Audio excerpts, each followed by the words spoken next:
talking topics that we are going to go into in just a little bit. But before we do, we're going to go to our uploader, who we thought was on the line a minute ago. I think we got disconnected. Not a problem. Let's have a find out to see if you're there. Crow, are you on the line? Yo, I'm here, man. What are you saying? I'm good, sir. How are you?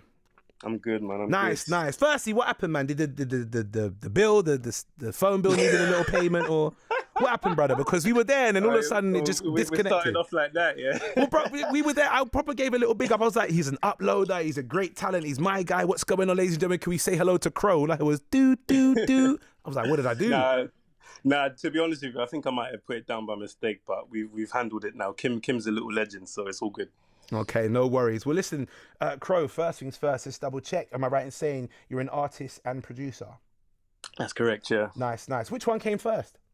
To be honest with you, I'd probably say writing lyrics came first, and then I decided to start making my own beats as well. Is it? I know you find that it can be one or the other. Normally, when I speak to people, it's producer first, and then they lay their own tracks down because they're in the studio and able to lay the tracks better than maybe they think someone else could.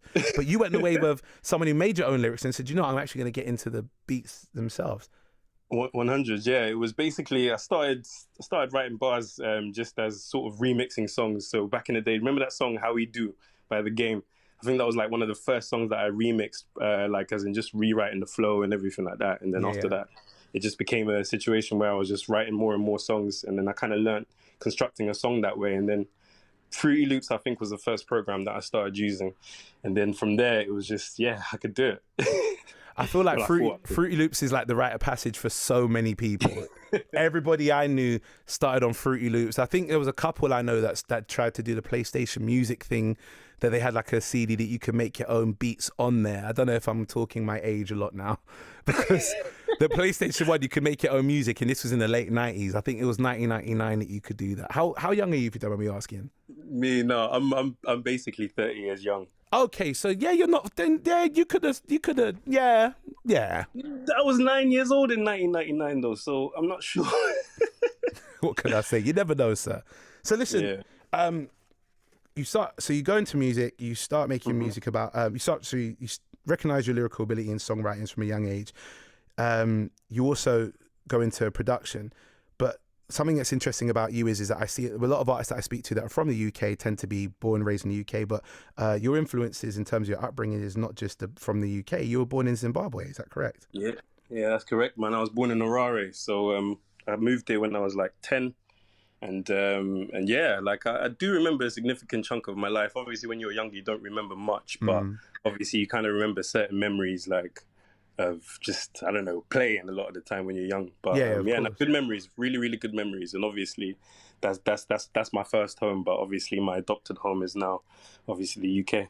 Do you find that any of the influences from home, even though you were maybe it was so young before you maybe started music, kind of come into your musical influences now? Or is it more that, even though you were born and raised there to a certain age, it's very much more UK and London based?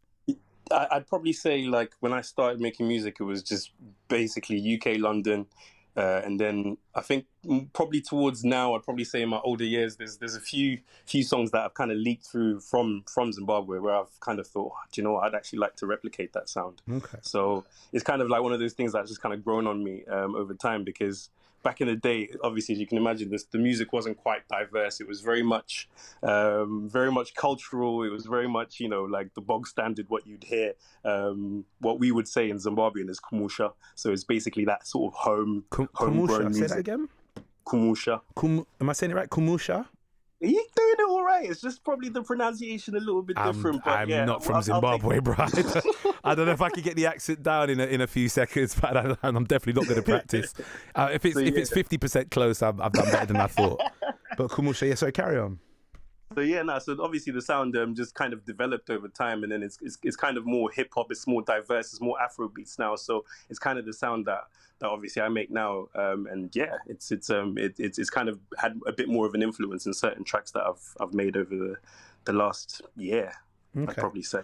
Speaking of the last year, how's that been in terms of creating music? Because I feel like this is the world that we're in has either influenced people to be more creative in some ways, or it's stunted a lot of our creativity. How's that been on you?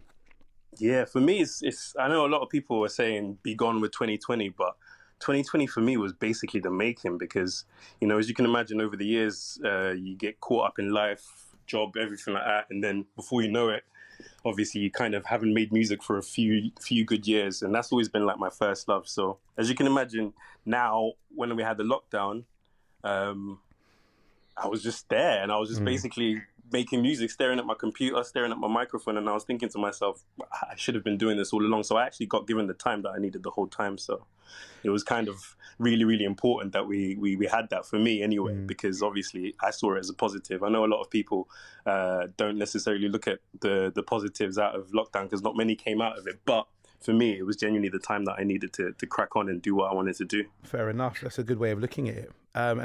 So the song we're going to play in a sec, No Reason, tell us a bit about it. Yeah, I mean, No Reason was the last song that I recorded on my album. So it was one of those ones where it was, when I was making that, my album, I was just basically thinking about what I needed, what part of the story I wanted to tell, because I always wanted to come back. I always thought I was going to make a comeback, but when you're scheming and plotting it in your mind, it doesn't necessarily materialize that way. So when I finally got this time, I kept thinking, right, what part of the story do I want to tell? And No Reason was more of a current state of affairs type of thing. You know what I mean? Like what's going on in the world right now and what my opinion, or I'd say where I feel I sit in all of that. You see what I'm saying? So how I feel about everything. That's kind of where No Reason stands from, because there's a lot of things going on right now. It's not just obviously the lockdown, but just in general. And there's a lot of opinions being thrown about and stuff like that. So for me, No Reason was just basically my way of just expressing myself in this current climate. Nice. And you said an album. When are we looking to see that drop?